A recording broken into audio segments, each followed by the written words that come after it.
All right. Saturday night. The kids are out.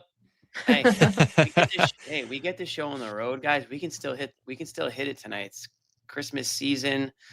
Everyone's feeling that festive flow. Celtics are feeling it. No Jaylen Brown. No problem. 112-96. Is that the score? Yeah. Yep, right Celtics there. with a 112-96 win. How are we feeling? Noah, Bobby, Jimmy? Top 3 win of the season. Top 3 win of the season? I've heard it all. Amit, hit the music. Always has to be a shot at somebody. I know. They're never clean. They have to run. That's the only shot they have. They do it for 82 games. We're about to find out. He already has shown what he's capable of. Did surprise me. I thought we were going to hang in there. This makes me think that we do need to be humble. I actually think you're the only one who deserved that beating. Come on, Noah. Yeah. Come on, Noah. Bob your head. You just called it a top 3 win of the season. You just called it a top 3 win of the season. Come on, you're feeling it. How do we feel about a top 3 win, Bobby? You buying this? Why is the music still going? Yeah. Yeah. It's Saturday night. Keep it going. Hey, it's the holiday season. Where's the hard hat, Jimmy? Yeah, where's You know my what, hard Bobby? hat? That's a great call. I think this was a hard hat win. No Jaylen Brown. Go get it. Christmas. This is green. Luka By Garza the was way- working. Hard hat. Lunch pail. By the way, if you guys 9 like, offensive Tofu. rebounds. if you like what you see here, hard hats are on sale. 30% off still in the merch store. Code Black Friday. Yeah, we know it's still not Black Friday anymore, but we're just rolling with that code all the way through the Christmas season because it takes Great it's gift. confusing changing the codes up. 30% off. Celtics went to work tonight. No Jaylen Brown. I'll be honest. I never thought the Celtics would win a single game this year without Jaylen Brown in the lineup. They're 2-0. So something's cooking with this team. Noah, why was it top 3? You have the floor. Okay, it might not. Take us That was a little bit of an Okay, impulsive call, But the point stands. It was a good win. No, It was a good top win. 3. You think? Bobby doubles Yeah. down on it. Okay. No Hey, Jalen first in of all, Toronto? No Jaylen Brown, and I like the fact that they won in a completely different way than how they've been winning. Like they were not shooting lights out. They out-rebounded the Raptors by a bunch, and in general, the starters came out kind of flat outside of Payton Pritchard and Amish Queta. Like a lot of guys struggled, and other guys just stepped up. And to me, like we've talked about this all season long, but the hallmark of a good team is a team that can win in different ways. And Luka Garza Preach. gets 9 offensive rebounds. Ugo has a double-double, first double-double of his career. And Derek White, hits the threes when it counts in the fourth quarter. Payton Pritchard played at an all-star level in this game. And I think there it you is. have Oh, all good grief. of the factors needed for a hallmark win. I mean, they've had a lot of good wins this season. The Knicks win, the Pistons win, but to beat a good team without Jaylen is a really good sign. Yeah, and they had to change their identity for this one. It was so interesting to see them go Garza in place of Jalen. Like that's the rotation trade-off essentially in this one. And then they again shifted lineups and rotations throughout. We've said it after almost every win this year. They're all going to look different. They all almost end differently than they started. We praised the closing lineup last game, and again they found a lineup that worked for the second half in this one, and it was mostly Garza, Queta, a little bit of Minot. You had Queta and Garza out there together at one point, and then you're closing with Ugo and the starters as well. Great games from the guards. They just keep finding ways to win, and they have a lot of paths to victory too, which is what's so impressive. Last game it's the shooting. This time it's smash small with offensive rebounding, leaning into their size and offensive rebounding advantage over Toronto, who's missing their center in this one. So it's such an adaptable group to the circumstance. Obviously, Next man up, Jalen Bobby. here. Yeah, and then guys stepping up off the bench, and Garza, who hadn't played since November 29th, at least rotation minutes, Jimmy. He looked so fresh, so ready to go. Defensively, I thought he was good too. He was working out there. This guy, I thought he fourth quarter looked like he just got out of the shower. He was going all. He looks like he plays hard. You just see him after a play, doused in sweat. His hair is all over his face. It's crazy. Laboring. When he goes up the court, he goes up the court. Everybody knows it. You can see it. And I said it, Noah. I didn't think we had seen the end of him. Like he was buried, but something was going to change to free him up again. And it was Jalen sitting out. Surprisingly, I did not expect him to be the answer to that solution or that issue. And you mentioned No, I don't mean to cut you off. But Bobby, you mentioned Hugo to start here, really filling in nicely for the bench unit. Feels like every night there's somebody kind of, at least on the win, somebody different kind of stepping up. Jordan Walsh didn't have it tonight. We just got a word that it wasn't disciplinary. It wasn't any reason other than Jordan Walsh was feeling ill. Was not performance related, nothing like that. Gary Washburn from the Globe tweets that Joe Mazzulla said Jordan Walsh was feeling ill before the game, gave the club what he had. His benching was not a disciplinary or because of performance. So we can put that little drama. Toronto flu? I guess. Yeah, the Toronto flu. But hey, you go. Muted, Noah. Noah, you're muted. Ooh, we haven't had a year muted in a while. You're muted. I was just saying, muted. They sit together on the plane, maybe it's spread. Oh. Well, they didn't sit together on the plane this time. Well, maybe. They say it's going. They say it's going around. A lot of people are coming down with. Oh man, last year was Christmas now, too. nightmarish. Noah remembers my illness last January. That was Yeah. awful. In LA. Does she, Yeah. though? I remember it. Yeah, Bobby had to go home in the middle of the road trip. Yeah. Oh, I remember that It too. was Actually, shocking. Yeah. yeah. That's With to the be honest, flu. Bobby. We were all talking about that was kind of a weak performance, but nobody flies home because they're sick. I've never. No, I went to the Lakers game on the second half of that back-to-back. I almost died. I gutted it Everybody's out. when you're sick, don't take a flight, kind of stay away. Bobby's on the next flight out, just the entire plane went home sick. No, I gutted it out big time. Through 2 games. You gutted it out. You literally took a flight home and went to bed. No, I went to nobody 2 heard games from you ready for to a few die. days, dude. I remember nobody heard from you for a few days. Well, I felt bad because Dallas was the game where the reporters stood courtside, and it was the first game that Bobby had missed because of his illness. So when I saw that, I felt bad. So That's Walsh why has I the really Bob. remember your absence. Walsh has Bobby flu. Hopefully, he can recover a little bit easier than Bobby did. But good on Hugo. Good on Garza. I mean, that's seems to be the story with this team this year. And again, one of the reasons why I've to this point been very wrong. I got friends texting me wanting to remind me how wrong I've been about this team. I got one this morning. Thank you, Dan. You ready to admit it?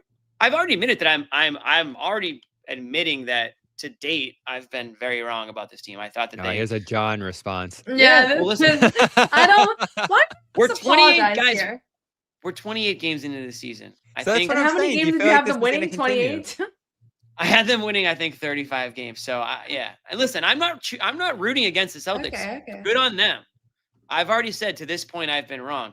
My only concern is that I'm not entirely sure they keep this up because I do feel like some of these performances that they've been getting. I mean, it's a great thing. I'm so surprised by what You're we've at a got loss from of Jordan words. Walsh. I am. I'm so surprised by what we've got from Jordan Walsh. I'm surprised by guys stepping up the way they have, like Hugo, Garza. I mean, these are guys, Minot. These are guys that nobody wanted. Nobody had any clue really about other than maybe diehard Timberwolves fans. I don't think anyone thought Jordan Walsh was going to be a part of this team, really, realistically. And not to this degree. Personally, I didn't know that Jaylen Brown was going to be able to play at this level. I respect Jaylen Brown. I do think he's played as one of the best players in the NBA. I wasn't sure that he was going to be able to play at this level as long as he's been able to. And I hope that he does. I think his leadership has been unbelievable this year. I think obviously when we say he's in the MVP conversation, I think we all say that knowing that he's not top 3 in the NBA right now, but I think it's important to at least acknowledge how important he's been to this team. And he is really the main reason. And I know they won tonight without him and good on them. But I think, if Jaylen Brown isn't playing the way he's been playing this season, that record could be flipped. You could very well be 11-17. And I don't think anyone would bat an eye if Jaylen Brown isn't giving you, 30 a game, averaging 30 a game like he has been this year. So there's been a lot of reasons for why I've been wrong, and I'm happy to be wrong. My only concern is that, the defense has been well below average. I think we can all agree overall. And the offense has been exceptional. So if the offense dips a bit, that's where my concern is because they haven't really been able to rely on their defense. Isn't really necessarily winning. The defense is so weird to me because I was looking at it this morning when I was writing. They're second in points per game allowed, to the Thunder, which is Right. crazy. But they're 18th in the efficiency stat. So they're not per possession playing great defense, but because they're such They're a not slow bad on paced team. defense. I just feel like it hasn't. They're not leaning on it as I think as much as people thought maybe they would. Well, be. it's kind of crazy because I think we all want to see them play faster this year. We all want to see the pace improve, but they've carved out a good to great defense by slowing the game down. They're last in pace again, like they were late last year, and that's pretty much allowed them to be the second ranked defense. I don't know if that's sustainable. It almost didn't work against the Heat yesterday, who put up 1 million shots and flew up and down the floor, but they've done a good job controlling the pace of these games now. And I'm still a little torn on which way to lean there. Like, are they 18th in defense or are they actually second? Probably somewhere in between, but it's a weird disparity there between the two different numbers. Yeah, for sure. And I think it's definitely felt like they've been a better defensive team than the numbers have shown. And part of that is the defensive rebounding woes, which at times have been like the number one issue on the floor. Not tonight, but for the most part, that has been probably the biggest concern with this team. But for all the credit that Jalen should get, and we've given him a ton of credit as he should on, for the success of the season, the thing that I think has separated this team from what most of us projected is these other guys that have found ways to impact winning. And the fact that it's not been the same guy every night is maybe the most impressive part. Like, how many shows have we done now talking about Jordan Walsh and his emergence? How many shows did we do earlier in the season specifically about Josh Minot and when he was starting? Kind of his revelation there with him. And then these last games. Sorry to cut you off, Noah, but Judah's been MIA this season. Welcome to the show tonight, Judah. Just came on to call me out, I guess. Anyways, keep going, Noah. No, and then tonight it's Ugo, and it was Ugo now back-to-back nights that he's playing at this level that, I mean, anybody that saw this coming, I'd love to hear them say it at the time, because I didn't know anybody that thought this was going to be Ugo's impact in December after being drafted at 19 off of 6 minutes a night in Real Madrid. So it's been just like that's been the factor for this team. And then even other guys like Baylor Shireman plays like 6 minutes in this game, but he was awesome. He had some great plays, a couple steals, offensive foul. Like, they've just found ways to get something out of everybody.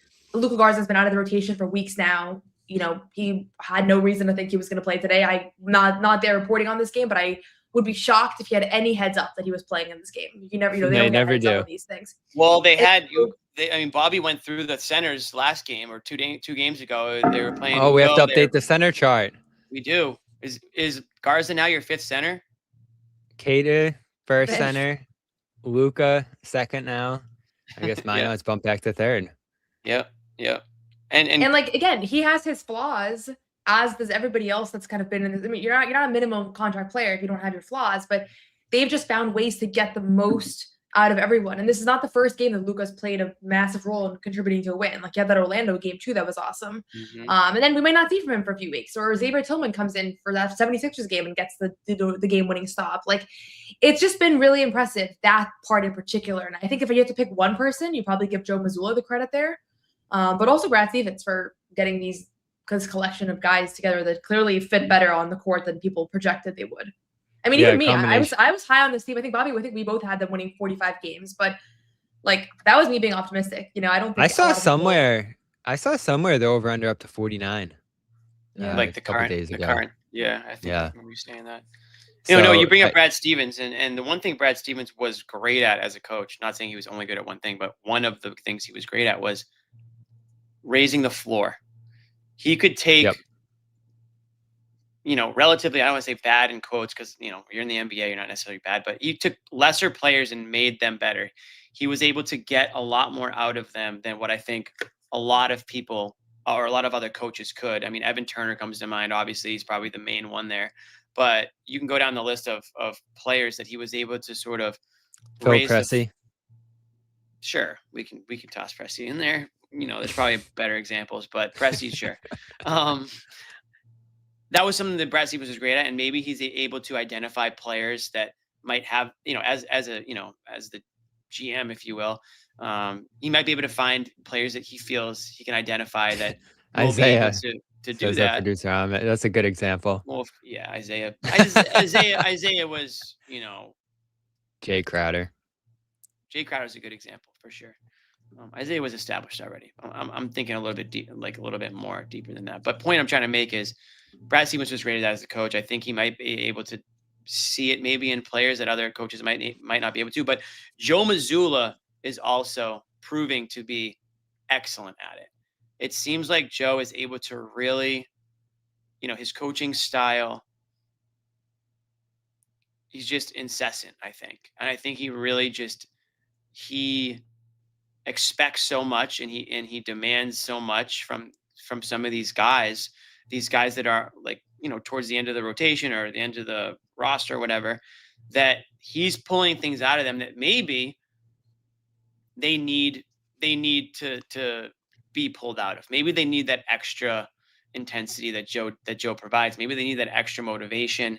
Whatever it is, it's allowed this bench that I thought was arguably the worst bench in the NBA going into the year. I mean, if you've got a couple really bad ones, Washington and Brooklyn going into the year, everyone thought was going to be bad, but I put Boston down there with the worst of them, and it just hasn't been the case. I mean, they've really been able, you can credit Joe, you can credit Brad, you can credit just the Celtics culture, right? I mean, Boston being the Celtics being an organization that doesn't turn into like a Memphis although Memphis is playing a lot better now, but Memphis Wizards or whatever, like an organization that is very used to losing, right? And the Celtics aren't that organization. They haven't been for many, many years. And maybe that's part of it. But I give, if we play credit cake later, maybe we can do we'll do credit cake later. And it's going to be who gets the credit for the Celtics being 17-11. That's what we're going to do at the end of the show. This is fun. So I don't want to give my answers, but I think there's a lot of credit to go around for that. For sure. And in terms of getting the best out of guys, I think it's less pulling them aside and talking to them and coaching them up and developing them than it is just putting them in positions to succeed. I think the style that they've played this year has put numerous players in great positions to take advantage of, namely their offensive rebounding strength, which, I mean, this team, I was looking at some of the numbers this morning, writing about the small ball lineup. Even when they went to small ball over this extended stretch to begin December, they still ranked like 3rd or 4th in offensive rebounding rate to begin the month. So that has been there all year. The ability to foul with the intent of forcing turnovers has helped numerous players on the roster take advantage of their ball pressure skills. And, when I think of Walsh, who obviously didn't play a ton tonight, Noah, we've raved about his improvement, and I'm sure he's improved some, but in past versions of this team, he would have to come into games and not foul. He probably wouldn't have as much offensive leeway as he's had on this team to play with the ball in his hands, attack guys off the dribble, do all the different things we've seen him do.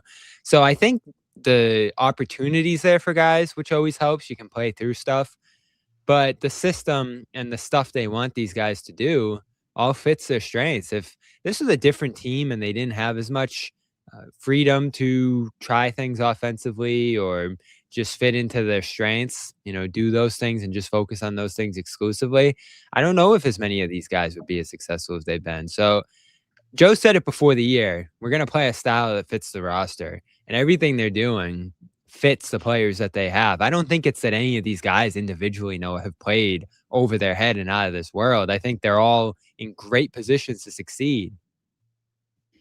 For sure. That's a big part of it. And the other part of it is that they went out and got those players. They draft Ugo. They go out and get Josh.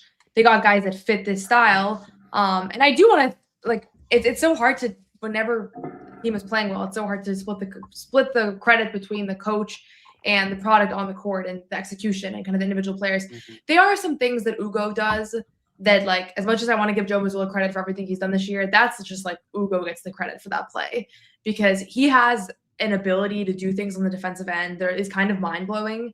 And to me, I know he hasn't always been in the rotation this season. There's been a couple week periods where he really hasn't played much at all. But when he is playing the way that he has the last couple of nights, that just seems like you got a lottery pick in the draft, and you just got him late in the first round. That's what it feels like we're watching. I mean, Drew said it on the broadcast that he has the best plus minus of any rookie in the entire NBA. And yes, those are more limited minutes than some of these other guys, but that's in and of itself really impressive, because it's not like he's playing on a super team, he's oftentimes playing with other bench players too. So Yeah, it's hard to like pinpoint exactly what exactly went so great for this group. But the biggest thing that I would say is having like multiple options at that position has been really impressive because a night like tonight, if whether Jordan's sick or he doesn't have it or whatever else, like you don't have this like zap of energy where then it's like, okay, that's just a loss. No Jaylen Brown, Jordan didn't have it, that's just a loss. Instead, you have Ugo. And how many nights have we seen it be the reverse where Josh just didn't have it and then you have Jordan? And that's why they've won 17 games, right? Like they're probably like down 5 or 6 of those wins if the guy who they had been relying on in previous games just doesn't have it on that next game. Joe has just been so quick to yank guys and be like, okay, it's his night, And even Baylor has found ways. I've been so impressed, honestly, by Baylor's ability to stay in this rotation, despite the fact that he's never really broken through and just has become a master of playing well for like his 5-minute stints. So it's just been fun. It's been so different than other teams that we've covered, and other teams even around the league that have like a depth of these energy guys that are so bought into being ready. Like the second their number is called, they're going to come give you 1,000%. And if they mess up, there's somebody else that can go play that role. We mentioned Ugo a few times. You guys are both, as you should. What'd you love about or like about what you saw from him tonight? Obviously, double-double. I think you said his first double-double of his career, 10 and 10.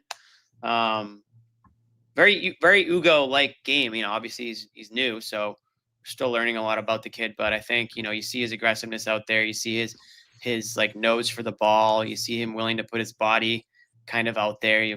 Obviously looks like a young kid able to throw himself around and not really miss a beat. What'd you like about him tonight? And Noah, to your point, Exhibit A for what you just talked about, somebody that was able to sort of step in. Walsh didn't have it, sick, get him out. Ugo goes in, and he's able to really pick up kind of where Walsh would have probably done. Yeah, I think Ugo and the bench, Garza, Simons, those guys all came in at the same point in the first quarter there, and it was like plus 15 run. They went on 16-0 run to close the first quarter. So the bench group with a hockey sub flipped this game. All 4 guys coming in off the bench and playing great together alongside Pritchard, I believe, or maybe it was White.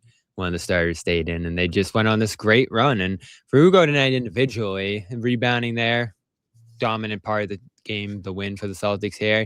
But I like the moments where he took it off the dribble in the different circumstances, played with the ball in his hands. I feel like he got to do a little bit more of that here tonight. Got to play more of a wing role / position. We were talking about his center contributions against the Heat, and in this game had to move back to forward and play more of a perimeter role on both ends of the floor. And you just know what you're going to get from him for the most part each night. Didn't have a 3-pointer going in this one, but at the basket was productive. A couple of those misses were like on one like volleyball put back play.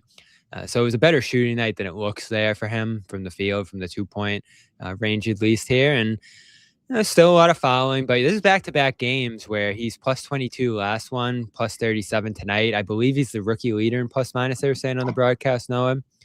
So every time he's going in the game, it feels like he's doing something positive. And we said so much yesterday. It feels like you can just say all the things that we did in yesterday's show and afterward, and it would fit his performance tonight. He's just ultra impactful, smart, poised, consistent.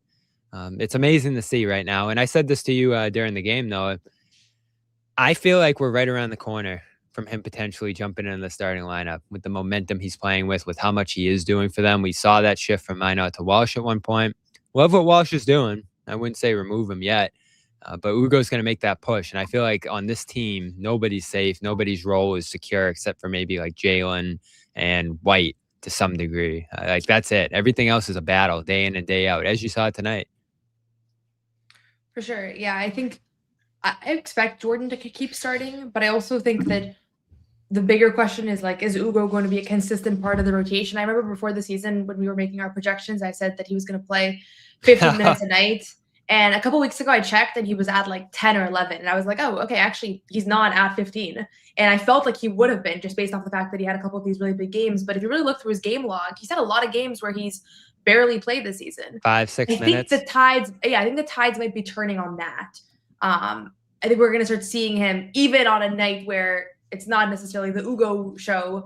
He's giving you 20 minutes because he's just that important. He makes so many good things happen on the defensive end. I mean, he had 2 steals in the beginning of that fourth quarter that were both plays that I don't know anybody else would have gotten those steals.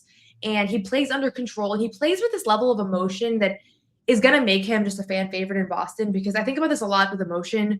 If you're an emotional player, people that are watching feel like they can feel what you're feeling, and that just makes you more relatable. It gets the fans Deep. more excited. Yeah, and it's at times it can. I think it's actually hurt Jason Tatum and Jaylen Brown, because both of those guys are pretty even keel on the floor, and so it makes it harder for fans to like feel what they're feeling. Ugo plays with more emotion than any player I've seen in a long time. You can see when he's celebrating, he's going crazy. He's devastated. He makes a mistake. He talked about it last night after the game, where he just says he feels the game so much. In a game like tonight, he was feeling the game, and it was just going exceptionally well for him. And it just starts to spread to everybody else. And Derek mentioned it yesterday. When he's playing as hard as he's playing, everybody else has to also. Like, you can't just watch him play the way that he's playing and then not match that level of intensity. So sometimes, like when you look at the plus minus stuff, sometimes I think that's an impact of not just like his defensive presence, but also like the guy next to him has to try to match that. Even if that guy is Anthony Simons or Luka Garza or somebody that historically hasn't been like the most elite defender, you have to try. And so it's just been contagious, and it's been almost every time he's played this season. Sometimes it's just kind of cut short when he has like an ill-advised foul or something, but the energy's never wavered. Yeah, and we'll see where the shot settles. I think that's going to be interesting to see when he does start playing more consistently. Teams are going to probably try to challenge him more on the outside than they have so far. There was one play in this game, though, where Pritchard was getting going in the third, right? He got on a roll there, hit a bunch of shots. So Raptors started collapsing on him, showing him some extra bodies. There was one play where he drove. All 5 Raptors were watching Pritchard, and Ugo just got to walk back door for a layup or dunk or whatever it was, because no one was even paying attention to him. And I feel like he's been in that position a lot this year, where teams just look at him and say, all right, this is the guy we're going to ignore. This is the guy we're going to play off of here. And as you start to play more, that changes a little bit. It didn't change a ton for Walsh as he started to start and play a consistent role for this team. But it changed a little bit. And I'm sure it will for Ugo too here, as he does log more minutes consistently. I think you make a good point there about where the minutes are pointing for him at the moment. So it's definitely going to be either a bigger role at minimum, Jimmy, or potentially a start here and there. He's on the edge of that for sure. And the ability to play center now too makes a big difference there. Like, you can put him at the 5, it feels like. What do you think of Hauser getting the start tonight? I mean, Hauser's probably been struggling more than anybody on this team. Joe goes to him to start. I wouldn't say it worked out. You think if that opportunity comes up again, where Brown or White or somebody who's firmly in the starting lineup, do you think, is that when you are saying that you might expect to see Ugo kind of get his break in there, or are you saying regardless of Brown being in the game, Bobby? And do you think the Hauser situation is cause for concern? Doesn't seem like tonight didn't really get him back on track. I know he hit a couple threes, but overall negative, and just didn't really feel like it was a I feel like he's going in the right direction off last game too. He was critical with 4 threes in the fourth there to the turnaround in that game. So yeah, he was great yesterday, and in this game, in this game he was fine. Again, it's not a ton that he's given you. It's not a ton that you're asking for from him in any given spot. It feels like that's the automatic choice now in these circumstances. Hauser's almost the next man up. They wanted to start him at the beginning of the year. It just didn't fit. The rebounding and other things that they needed.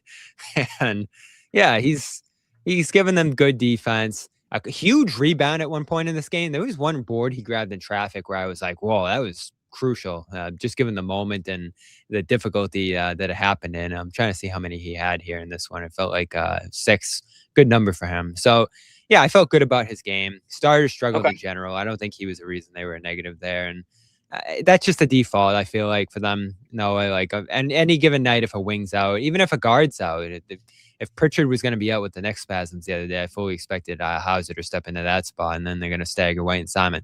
I don't think you're going to see Simon start this year. You could see Ugo step in maybe in a certain matchup. You could see maybe them go a little bigger and go double big maybe. But the one thing I don't expect them to do is start Simons this year. It's almost like Pritchard last season, where they're just going to leave him in that spot, and they don't want to mess with that, particularly because of the guard rotation.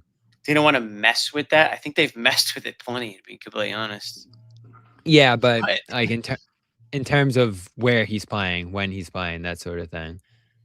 You just think he's firmly... You think he's just firmly... He's firmly there, in my mind. You're talking about Pritchard? Simon's coming off the bench. Yeah, I haven't seen any sign or signal that Anthony Simons is going to be in the starting lineup at this point in the season. But I think for Sam The Hauser, to a spot point, start. I Jimmy, think we're like talking spots. Yeah. yeah, I think Sam Hauser seems to be the guy that they like to come in when they're down. That's a what I was starter just to saying. replace. Yeah. Yeah. Mhm. Like I think that's not even just a this year thing, right? That's years past as well. They love him. Great Um, guy. Yeah. Should we talk about Pritchard, or do you guys Yeah, got some ads? I was No, it's waiting. like I don't You care know? about Hauser. The I don't care chat about is begging Simons. for Let's talk Pritchard about talk. Pritchard. And I think I people are actually kind of know what? expecting me to take the The lead people here, want so. Hauser talk, Jimmy. They're said. not according to the chat. They're asking to talk about Pritchard. I actually I'm happy to talk purposely about Hauser. I think he's purposely fine. wanted to see how long we could go, Noah, without you like kind of champing at the bit We're to gonna do the talk Jalen. to talk Pritchard.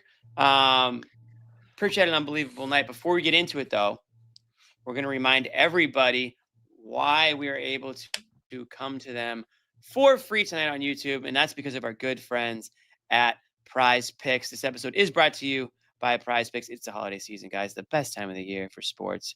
Bowl games are on today. Basketball matchups, playoff pushes, it's all happening at once. And while you and I are out here making decisions every day, what gifts to buy, Bobby, you got your Christmas shopping done yet? I'm a course you last don't. minute kind of guy. What to eat? Yeah, you'll be at Macy's like rummaging through the bin on Christmas Eve. Which game to watch? There's one place where it feels good to be right, and that is PrizePicks. Love jumping on PrizePicks, especially around the holidays. You're home with your cousins are over. You're talking shop, you're talking sports. Toss on PrizePicks. You can go more or less on. You can pick your favorite players. You can go more on your favorite players. You can go less on the players that you just can't stand and root against them. It's just a great way to add to the already fun atmosphere you get around the holiday season and mixing sports into that, where it's football, basketball, whatever it may be. New feature alert. PrizePicks now has early payouts.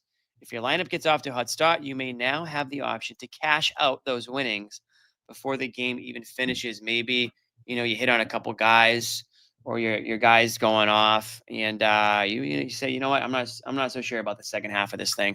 I'm going to cash out now, and I'll take those winnings and I'll put it towards the next game that you want to play. So a really fun addition to the PrizePicks stuff that's going on here. Offers stacks. I mean, you can pick the same player up to 3 times in the same lineup. More on Jaylen Brown right now is the way to go. You can go to more on 3-pointers, assists, all that stuff. Pick all of them in the same lineup, only on PrizePicks. Download the PrizePicks app today and use the code CLNS to get $50 in lineups after you play your first $5 lineup. That's code CLNS to get $50 in lineups after you play your first $5 lineup. PrizePicks. It's good to be right. We got the Christmas slate coming up in a few days. 5 games. You can literally just plop yourself on the couch at 12 o'clock. And it's Christmas. The gifts get opened up earlier.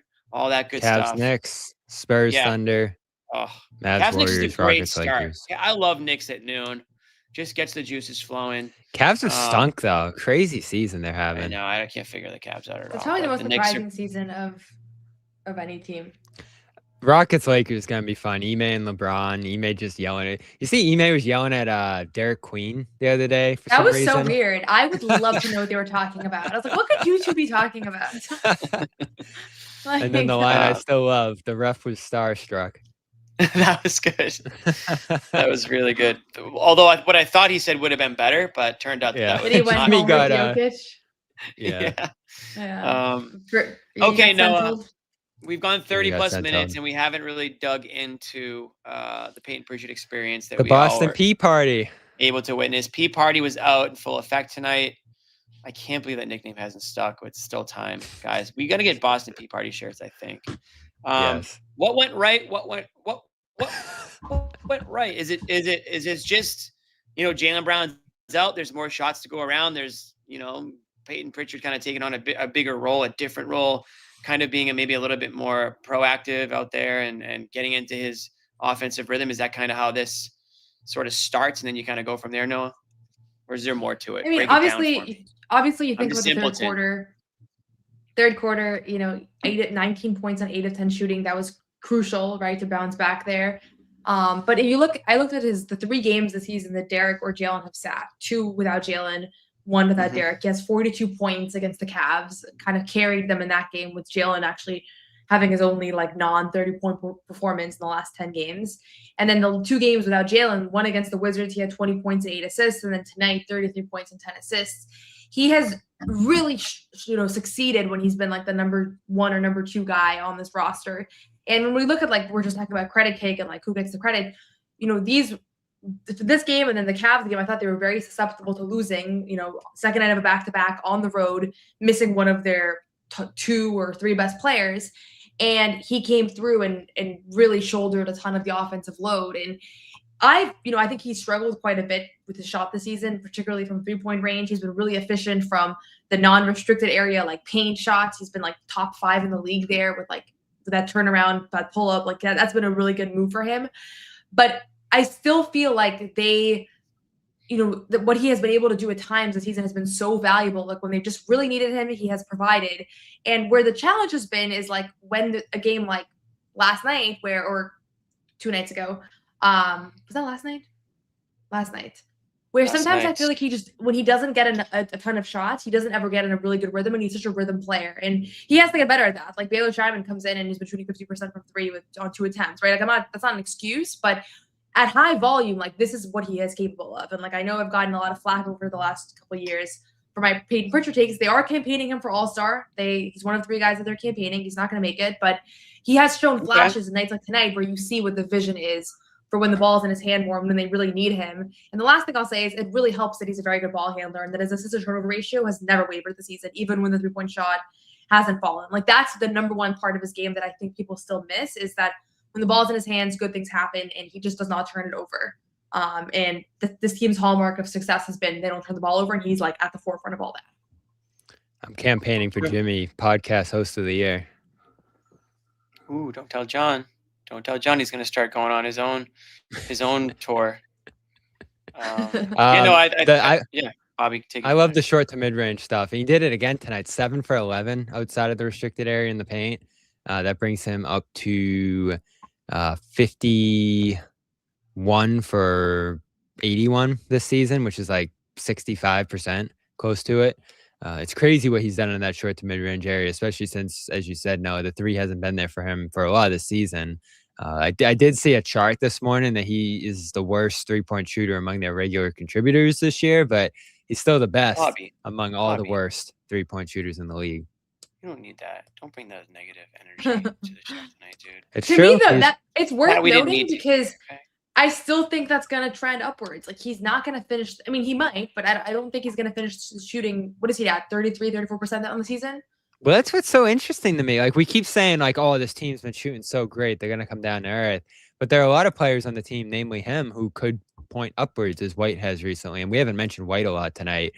Outstanding run for him continues since that off night in Cleveland where Pritchard went crazy. They rested White in that game, and he's been outstanding ever since shooting the ball. So definitely the extra opportunity. I think that's a good point, Noah.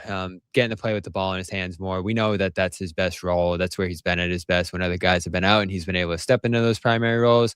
So it makes you feel good about the fact that if someone does miss some time among the big 3 there, obviously an extended absence wouldn't be great for this team among any of those players, but it feels like they can step into larger roles, Pritchard and White, do some good things there. White hit some tough shots again in this game. It's unreal how difficult a lot of the attempts are for these guys, and they continue to knock them down. So I'm impressed by what those 2 guys are doing to try to work themselves out of slumps right now. This is great stuff from this team, the depth, and against a great opponent. And for White and Pritchard specifically, Noah, Jalen said it after the last Toronto game a week or 2 ago that the ball pressure from this Raptors team is so intense. Even some of their depth players just put an enormous amount of pressure on you as a ball handler. And for White and Pritchard to succeed at the level they did tonight, going against that without Jalen taking the pressure off them, obviously they're getting tougher defenders and more of a look from the defense overall in a game like this. It's impressive what they were both able to pull off here in this one, because the Raptors were fully game planning to take both of them out of this one. There's nowhere else that you'd be looking to slow down the Celtics, and they both still had solid to good to great games in this. How can they get Pritchard to be more, I guess, offensively effective when Brown is there and White is in like that? You know what I mean? Like, obviously we know what Payton Pritchard's capable of. We know that on any given night he can not miss. And we know, Noah's mentioned his ability to, not turn the ball over and, be a good distributor. How can the Celtics or Missoula or his teammates get him to be more consistent offensively, when they're at full strength? I mean, because obviously that would be a huge boost for them to be getting. I'm not saying he's going to give them 30 plus points, but I mean, I think we could all agree that there's been a lot of games this year where Payton Pritchard's been, I'm not going to say non-existent, but not really part of the offense. Yeah, it's something I thought about a lot because I kind of expected that the shooting would just come around, and it did for a while, but then December has been an off month shooting for him, and he's still at, even after tonight, he's at 33% from 3 on the season. Part of it is there are areas of the floor where he has been extremely effective. Like I mentioned, the non-restricted area paint touches, he's been with Jokic, right? That's the category that he's in. So maybe making a little bit more of a concerted effort to get him those looks early on.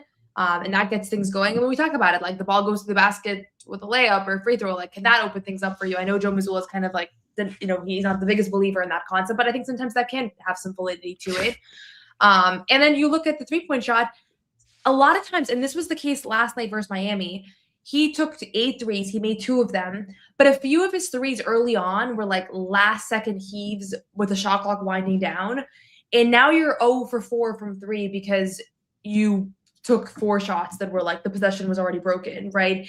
That hasn't been like all of his 3-point shots. Like, I'm not going to like make that excuse for him, but I do think sometimes he started the game without getting some clean looks early on. So it's going to naturally just turn because he's not a 33% 3-point shooter. Like we have enough of a sample size of his career at this point. He's not a 21-year-old. Like he's been playing basketball for a long time. It's going to naturally come back. I don't think he's going to have like an incredible shooting season when it's said and done, just because of how slow the start has been.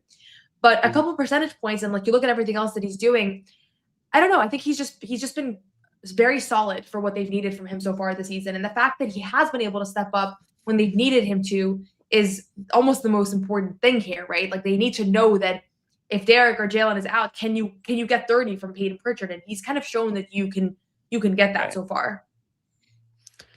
Yeah, it's a tricky challenge to put him in those positions consistently because he's not going to get a ton of ball time when White and Jalen are out there. He's not going to get a lot of advantageous matchups, especially now that teams are keying in on him. I know you're saying he's not, Bobby, not to cut you off, but why is it that simple? I mean, he's clearly capable of taking on a bigger load. And we posted a comment from Judah Tunes earlier. I mean, is it just him needing to just kind of be more aggressive and take the initiative and direct the offense a little bit more? I mean, obviously, like when Brown's in there, sure, I get it. You got to defer to the superstar, but you're also, we know what the NBA is. It needs to be more than 2 guys, right? It needs to be more than 1 guy. Like you do need more of Payton Pritchard contributing in the way that he did tonight, but while Jaylen Brown's out there and while Derek White's out there, do you know what I mean? Yeah, and he's not going to be in actions a ton when you think of if better defenders are on him as they've been this year. The way their offense works is they're going to do a lot of screening to try to set up mismatches. And so he's not going to be in those matchups a lot. He's probably going to be spacing and trying to pull the good defenders out of the lane to, allow Jalen and allow Derek to, have those looks. And he'll get his too throughout the course of the game. In fact, I think he's been an excellent pick and roll player this year. Last I looked at the very least. So, they are putting him in positions where, if you look at his assist to turnover ratio this year, he's been effective in those spots. In fact, I just pulled it up. He's or the Celtics are in the 50 or 77 percentile. Pritchard himself, as a pick and roll creator, is in the, let's see here, probably upper half of the league, I'd imagine at the very least. I've enjoyed his pick and roll productivity this year. Yeah, he's in the 62nd percentile there. Spotting up, he's 75th percentile. So, the numbers aren't bad on him. 75th percentile isolation. It's just about opportunities and consistency night to night. And I do feel like he goes in waves now of like 33 on crazy shooting, 27, 42, and then he'll have like 10, 13 on, mediocre shooting. And so there's just these big waves, big fluctuations in productivity. And as we know with this offense, a lot of it is just matchups setting up the best situation for the best player in that spot. And he's with the starters now. So he doesn't get as many opportunities to play with the ball in his hands, to play against second units, weaker defenders, all the different things in the past. And we're just seeing the process, I think, of him acclimating to more attention, more responsibility, and obviously playing the toughest lineups and the toughest situations of every game. And I think if we do just boil it down to him missing shots, he has done a decent job this year of adapting to that role. I think if you said coming into the year, this is what you were going to get from him in terms of the productivity, I think some of us would be a little disappointed. Like, I came into this year saying that there could be shades of Isaiah with how much he goes off and how amazing of a season he would have. So holding him to that standard, he hasn't met expectations, but in terms of controlling the ball, making the right plays, having big games here and there when they've needed him to, I feel like, I don't know, what would be the right word now for his season? Passable? Good? Like, I think those are fair descriptions for what he's done so far. Yeah, and it's tough because both him and Derek, like, some of where they've been disappointing is our own very lofty expectations. But it's like Payton Pritchard's not on an all-star contract, right? He's not in a shades of Isaiah type contract. He's on a bench player contract. So, but he's in a big role on this team. For sure. They do need a lot from him. They do. And I think he's given them what they've needed, but he hasn't blown away the way that, like, maybe we thought that he might kind of step into this role and take this leap into, like, superstar, stardom. Jalen's been that guy. It's funny. None of us want to say Jalen's going to be the all-star. Jalen's going to be first team All-NBA because it's a little boring, but that's what it's been. Mm-hmm. I think we all expected him to be an all-star. I don't know that we expected him to be playing at the level of consistency that he has had. I mean, he hasn't struggled at all with having all the defensive attention on him. To your point, though, earlier, Bobby, about Payton and the defense, we look at games like against the Pistons. He has Asar Thompson guarding him the entire game while Jalen's averaging 37 points per game against Detroit. And, like, I've had moments where I'm like, why are they putting Asar Thompson on Payton Pritchard when Jaylen Brown is, like, cooking whoever it is that's guarding him in that moment? But he's high up on team scouting reports, and it's not unusual for him to have one of the opposing team's best defenders guarding him. That was not the case last year. So that is a part of what we're seeing here is, like, that adjustment. And that's a great thing. Like, if you can get Asar Thompson off of Jaylen Brown for much of a basketball game, like, that's a huge win, right? And so the fact that he is not somebody that teams are, like, at all forgetting about at this point. I mean, he's probably number 2 or 3 on the scouting report still every single night. I still think his season's been very solid, though. And obviously a game like today, the Cleveland game, those 2 games, like, you probably just don't get those if he doesn't go off the way that he did.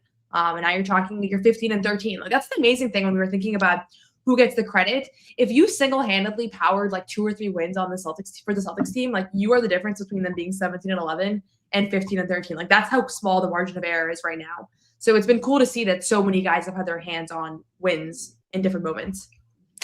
Yeah, and I'll throw in one more thing on him. He's just been able to, like, drive their ball pressure attack, turnovers, keeping it low. Like, there are little things. Rebounding in this game, like, excellent. 8 rebounds from Pritchard.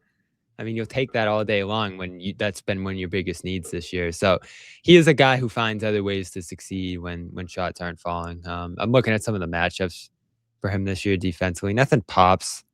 Jalen Suggs. You mentioned Asar. He's fared well in some of these matchups too. So, yeah, I don't know. You know what I'll say, Jimmy? If he was disappointing, if he wasn't playing well, this is how I know he's been fine. If he was playing poorly, we'd be screaming, start Simons. The chat would be going, put Simons in.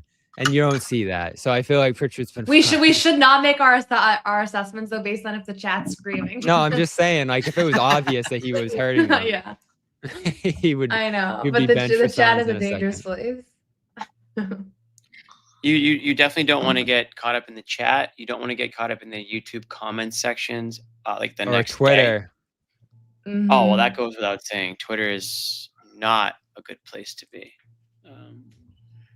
We don't even need to. Jimmy, you get many hate tweets? I used to, but I don't really tweet much anymore. You guys probably don't. You used to get hate tweets?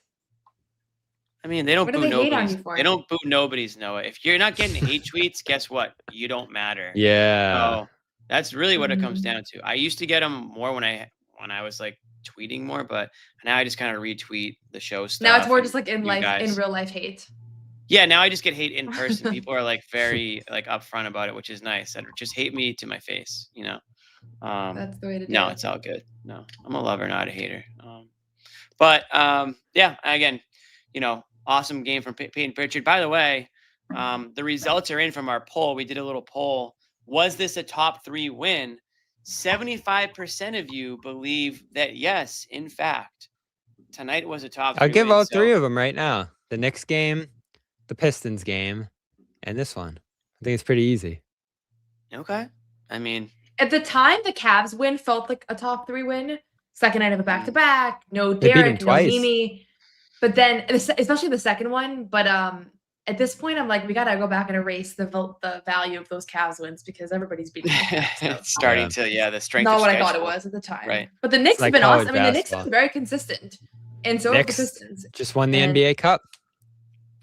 Famously. I know. There goes another prediction of mine. I said the Celtics were going to win the NBA Cup. That one fell flat. And what's the Wow, other we one, can Jimmy? already The X really one good out. one you had? What's the that's really, still, really, really good that's one? still live. The Celtics might go what was it though?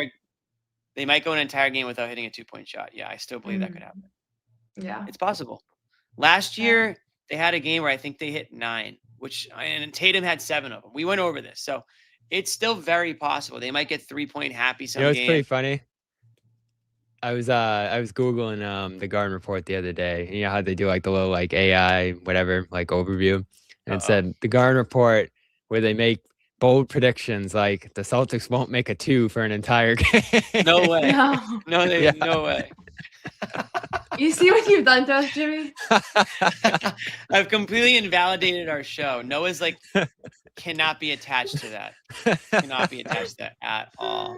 Like she's gonna like try to like get a really important interview one day. They're gonna Google the show and they're gonna be like, "Did you guys say this?" She's gonna have to go on. No, it's just my idiot co-host who just like rambles on. That's exactly how I'll It say says it. nothing. Speaking of, this is the Garden Report. For those of you joining us and you're new to the show, or you're just kind of tuning into this season because you finally believe in the Celtics team, you are watching the Garden Report Postgame Show. We're live after every game, Monday through Sunday. A little Saturday night show tonight. The kids are out tonight. Me, Bobby, and Noah. I'll consider myself a kid. Nobody needs to know how old I am. The adults, I don't know. Saturday night, maybe they're out. Rare Saturday appearance for you. Christmas shopping. I know. I'm trying to be a good boy. So I'm on my best behavior tonight. I'm also having a little bit of a I guess some Christmas obligations this weekend. So I can't be, on the naughty list, if you will.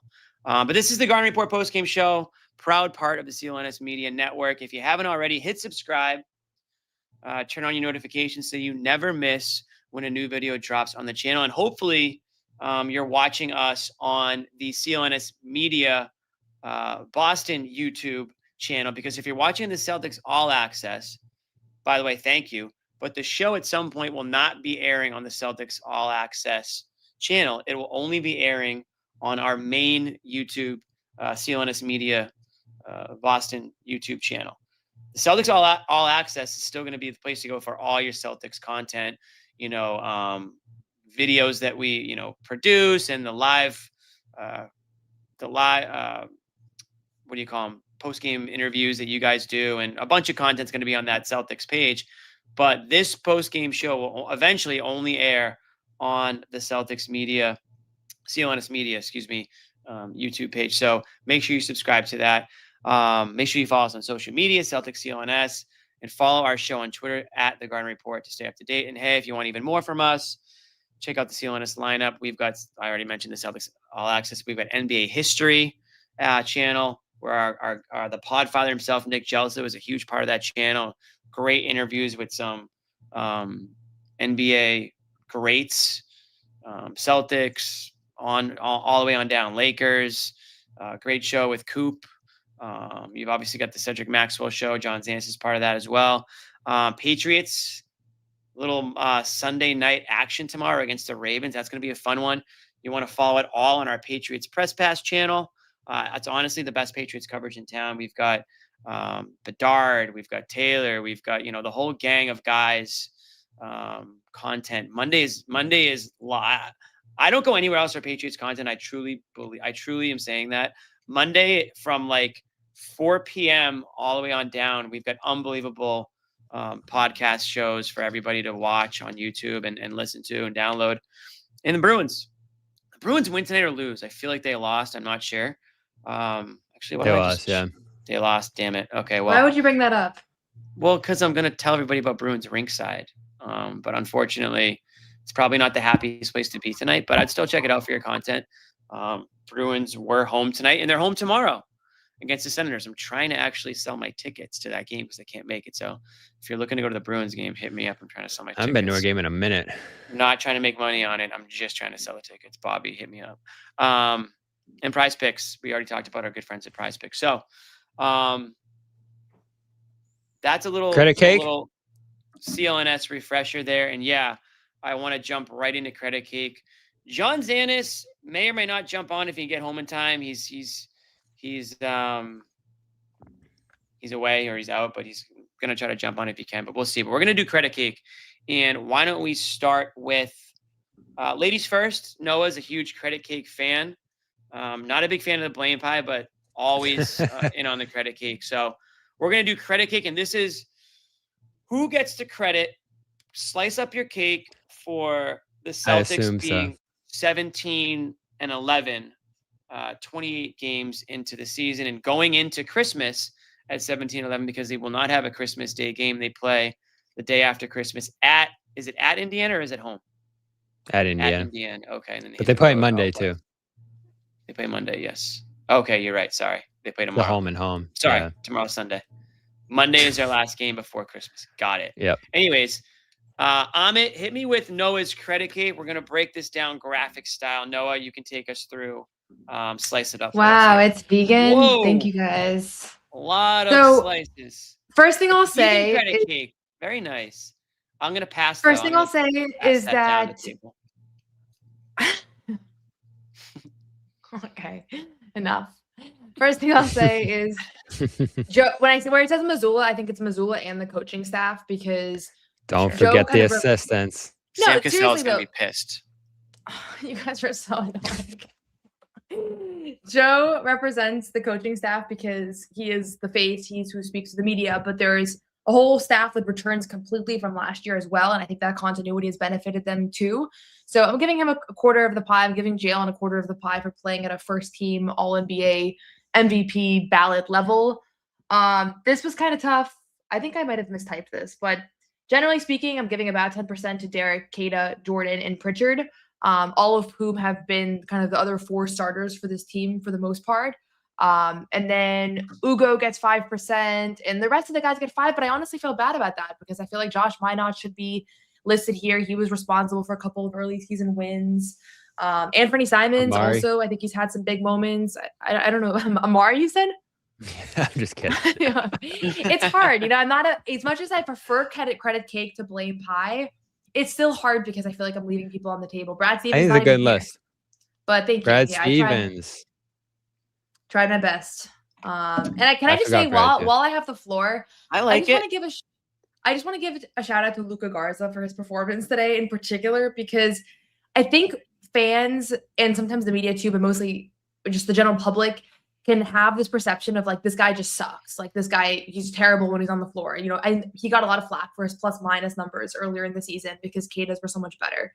There's a reason why these players are in the NBA. There's a reason why Brad Stevens went out and signed Luka Garza the first day of free agency. And it doesn't mean that he doesn't have flaws to his game. It doesn't mean that there haven't been some tough moments with him on the floor, but he has a gift for crashing the glass, for playing super hard. And I think you saw that today. You saw that against Orlando. You've seen that in moments this season, and he will continue to be a part of this team. So like I feel like just as a PSA to fans, when there's this feeling of like, this guy sucks, why is he on the team? Like there is a reason why. And if he's used as best as possible and if the opportunity comes, like you will see that reason. And like Sam Hauser, same thing, right? He got a lot of flack the last few weeks.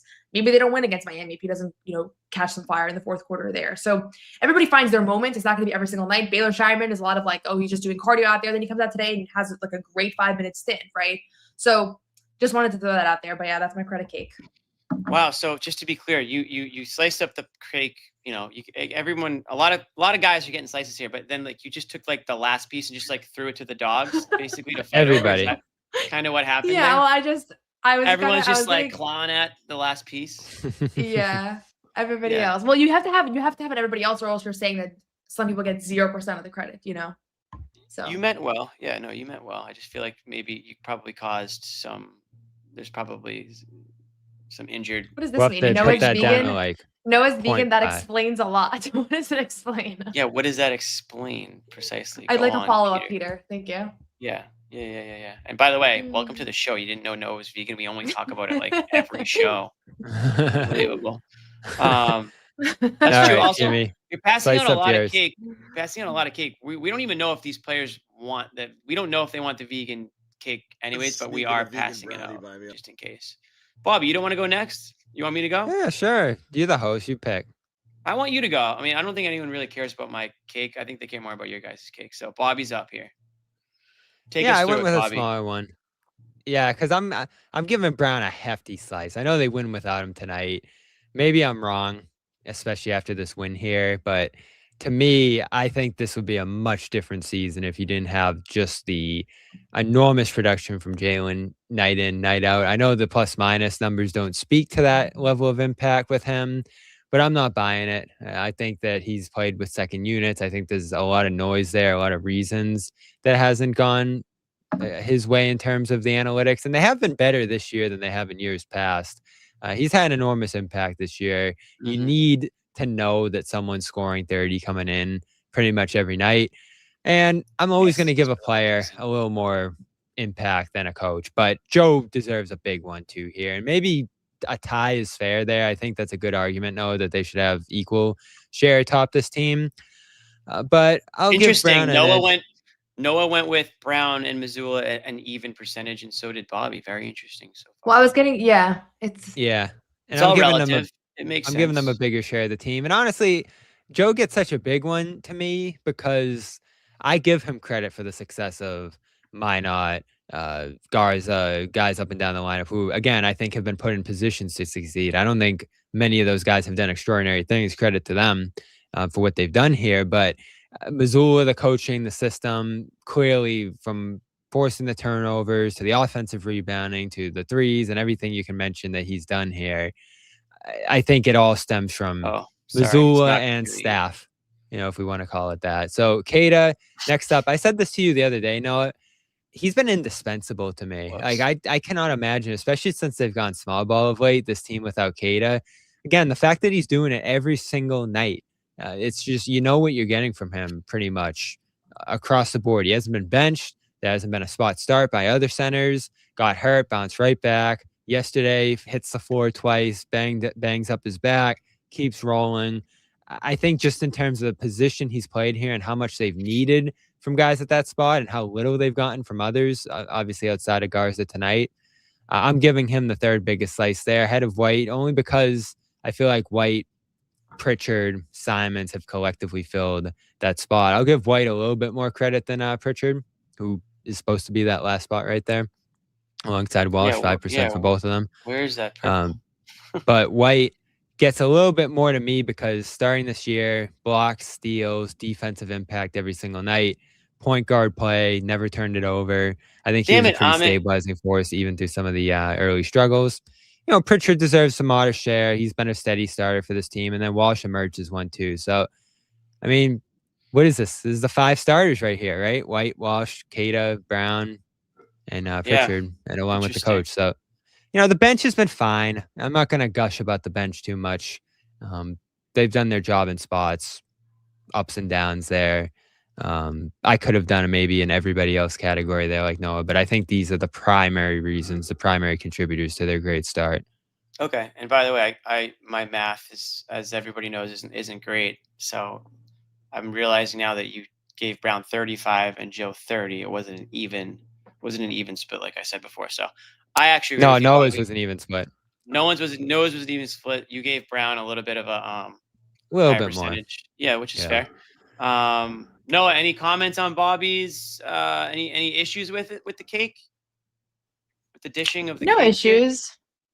No, it's hard. It is, it's hard because some of it is like an aggregate, and then some of it is you look at the 17 wins and like how many of those wins did certain guys drive, or like maybe their absence, you would have lost without them. But for the most part, it seems like the right people to have on board. It's fair. All right, we got a couple of cakes dished out. We'll look at mine now. Mine is sliced up a lot less than you guys here. Jimmy did not want to do much math here. I have 3 He slices. was hosting. He was hosting. I have 3 chunks of my cake, and I'll defend it though. I At think least Brad gets a slice here. I'm giving Brad okay. So let's start with the obvious one, brown. I think we all agree. I think we all had brown as our largest slice of the cake, if I'm right there. Anyone who's watched the Celtics this year cannot talk about this team's success without talking about Jaylen Brown first and foremost. He's leading this team on the court, off the court. He's really embraced the leadership role, the captain role, whatever you want to call it. So many NBA superstars could have mailed this season in and said he's the captain. I said, quote unquote, whatever you want to call it. I think in the past, Bobby, we've heard him refer to himself as the captain. So I think the team looks at him that way, especially this season, regardless of whether or not there's a C on the jersey. And I think he's playing like it. I think that what I was saying was, there's a lot of probably NBA stars or superstars that would look at the way this season was supposed to go. But I think, if you're somebody like me, or if you looked at the roster and said, you know what, I'm not putting my body on the line. I'm not, going to waste, my energy or this and that and the other thing. But he's a professional, and he came into the season ready to go. He was determined to prove people wrong. He was determined to show that this team is a lot better than what people are giving them a chance to be. And he's playing like one of the best players in the NBA. And so he gets a huge chunk. He gets half of this pie, because without Jaylen Brown playing the way he's been playing, I don't care what other players are what any of the other players are doing. Jaylen Brown is by far, and again, tonight he didn't play and they still won. I'm not saying they literally can't win without him, but he is the number one reason that they are 17-11 based on the way he's played. Mazzulla gets 40%, and Mazzulla kind of represents the bench and the player. Mazzulla kind of represents the bench, because what I'm saying that's what I said. Yeah. What I said earlier was that, Mazzulla has been able to sort of raise the floor of a lot of these guys. I think that, what he's gotten out of Walsh, you can give Walsh a slice of that 40%. Basically, if Mazzulla I give Mazzulla 40% of the cake, he can go dish out that cake to his, bench guys any way he feels fit, the way I see it. Because, what he's gotten from Walsh, what he's been able to do with Minot at points, obviously with, guys being able to come in here and there, like we talked about tonight. Garza, for example. I'm not going to give Garza a slice of the credit cake, but I think Mazzulla is a big reason why Garza has been able to contribute when he's been called upon, right? Same with Minot, same with, Noah, you talked about Shireman, not really cracking the rotation, but still being able to contribute at points. And I think Mazzulla gets a huge piece of, or a huge amount of credit for having his guys ready at a moment's notice, right? And coaching his players up to fit their strengths. So that's why he gets the 40%. And I'm never going to give the coach more than the player. So meaning Brown. So that's why I give Brown the edge there. And I think those two guys are basically the reason that the Celtics are where they are right now. And I'm giving Brad 10% because he constructed this roster. He was, obviously we knew, I think 99% of us knew that they were going to be forced to make some, roster cuts in order to meet the salary cap threshold and avoid the taxpayer, this, that, and the other thing. And Bobby can go talk about that all you want to hear about that stuff, listen to Bobby or listen to whoever. But point I'm trying to make is Brad had to do what he had to do to get this roster to a certain number. And he brought in players at low salaries, Minot, Garza being one. He drafted Walsh, and I thought Walsh was going to be nothing. And Walsh has been a great asset and great player to this team this year. He's been able to keep him and Mazzulla, I think, have been able to keep the right mindset with these players, keep the right attitude, keep the winning tradition kind of going strong here in what a lot of people called, a gap year, or, one of those years where, just get to next year and get Tatum back. I think Brad's attitude is, they say attitude reflects leadership. And I think the leaders at the top, Brown, Brad, Mazzulla, I think their attitudes and their leadership trickles on down to how these players approach every game. And we see this Celtics team a lot of times playing harder than the opponent. out there on the court. That's another Sometimes they credit to might lose. Missoula. Right. Sometimes they might lose because of talent, but I don't think they often lose because of effort or lack of energy. So that's how I'm slicing up the pie. That isn't to say that none of those other players deserve any credit. I just think when you're talking about why this team is 17-11 right now, these are the 3 reasons why. And listen, I got the hard hat on. I can't tip my cap, but I can hit that hard hat for the way that this team is playing. This is a hard hat team more than the last few seasons. Because this is a fun team. Couple seasons have won on talent. I have a winning question right now because they're playing hard. They're showing up. They're strapping on the boots and the hard hats and they're getting after it. And that's a credit to the guys at the top and really instilling that on down. I have a question, Jimmy, before we wrap this up, and you make me think of it there. As we get into the season, what is it, 17-11 now? They've been good. They've been every game. They're 3rd in the East. When's Boston going to fully buy in, embrace, know this team, know the characters, like some of the last couple of years here? Because whether it's because of the Patriots still rolling here, or just early season, no one knowing what's going on, a little bit of inconsistency to begin the season. I don't feel like there's full buy-in from the city. The crowds have been good. I think people are generally interested. Yeah, I don't think the city's fully buy. When is that going to happen? It's not going to happen till like maybe trade deadline type area. I mean, the diehards are obviously going to support, but you're talking like when are people going to actually believe and take notice? You're a couple months away, I think. Honestly. Get excited I think a lot of people are waiting to see if this is real still. Absolutely. Yeah. And honestly, I'm one of them, hand up. I'm still, part of me is still skeptical that this is something that they can sustain and maintain. They've obviously had health on their side, which is great. Knock on wood. I'm knocking on wood. So much of it is going to be Tatum, unfortunately. Oh, I think part of it is hype comes back, you mean? Yeah. I felt like that stretch where they won like 8 of 10 games, there was a change in the way this team was perceived by Celtics fans at large and people in Boston, where it went from being like, oh, I hope we tank. And then it's like, oh, okay, we're not tanking, but we're still not very good. Like, this kind of sucks. And then it was like, wait, what if this team is like actually legit? And then they lose those 2 games. And I feel like that kind of sucked a little bit of the life out of that feeling. But if they continue to hover around 3rd seed as the season progresses and the NFL season wraps up and like more eyes move to the NBA kind of that's usual. true. Football ends in February. I really like, doesn't it feel like December is always like the most lackluster time for basketball anyways? I do think that there's going to be Christmas is a jump off for a lot of people though. Christmas is when a lot of like casuals start to pay attention. Yeah, and unfortunately they're not on it this year. I know. It's just around that time though. No Celtics. I know. And not a lot of marquee matchups coming up either. They haven't been on national TV a lot. I think that's impacted things. And to your point, Noah, that Knicks win, I think that was an NBC one, like full national audience. Those were a couple. They've had a couple of good national wins, like Lakers, Pistons, where Jalen's like streamed right after. Like it just feels like, it just feels like that the tides turn. All of a sudden, everybody's talking about. Wait a second, this team. Like all of a sudden, I opened up my YouTube page and like all of the podcasts were like, are the Celtics legit? Are they like, they're just jumping up everybody's rankings and all that. So it does feel like the tides kind of turn in that sense. But really from the beginning of the year, when I bump into people on the street or wherever else talking about the Celtics, everybody loves this team. Like there's this feeling of like, oh, I love Jordan. I love Ugo. Oh, who's Josh Minot? Like where'd he come from? Like you've been saying that. I'm pleasantly surprised by that. Yeah. Cause I haven't felt the buy-in. You haven't felt that? Not yet, but I think there's some intrigue. Lying to me.